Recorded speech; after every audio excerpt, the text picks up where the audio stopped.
បាទសម្រាប់បងណាដែលគាត់មានថវិកាលុយត្រឹមតែ$170ឬក៏$175បងអាចយក model Silver Bullet Alpha នេះបាន Alpha នេះរូបរាងគឺស្អាតមែនទែនពណ៌កម្មធរនេះគឺបងដៃសក៏ពាក់បានដៃខ្មៅក៏ពាក់បាននិយាយចឹងហ្មងទៅបាទដៃស្អែមក៏ពាក់បានដែរហើយចំពោះតម្លៃគឺតម្លៃអត់ថ្លៃទេបង170ជាមួយនឹង$175បាទហើយតម្លៃនេះគឺតម្លៃពិសេសអញ្ចឹងសម្រាប់បងណាគាត់ទិញទៅយើងមានការធានា3ខែ screen ពីស្លឹកសវត្ថដឹកចេញជូនណាចឹងបងចំណាប់អារម្មណ៍លើ model មួយណាអាចតាក់ទងខ្ញុំបានបាទ model នេះគឺ$170ចំណែកឯ model នេះគឺ$175គឺ model ដូចគ្នាទេបាទនេះបងមើលទៅខ្សែនេះខ្សែរៀងស្អាប់កាឡាកាបោនចឹងតម្លៃតែ$170ទេចំពោះនេះគឺ$175ចឹងបងមើលនៅក្នុងវីដេអូនោះច្បាស់ទេក៏អាចតាក់ទងតាម Telegram បានខ្ញុំនឹងថត detail ឲ្យច្បាស់ជាងនឹងឲ្យ model នេះគេហៅថា Silver Bullet Alpha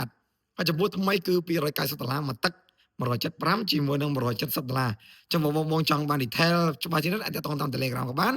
ឬក៏ page ក៏បានដែរ Facebook ដៃក៏បានដែរបាទ Facebook page ក៏បានដែរចឹងបងវាយដូរឬក៏ទិញអីក៏បានដែរណាមកវាយដូរដល់ទីតាំងហាងក៏បានដែរចឹងវីដេអូមានប៉ុណ្ណឹងហើយជួបគ្នានៅវីដេអូក្រោយមកបងប្អូនគ្នា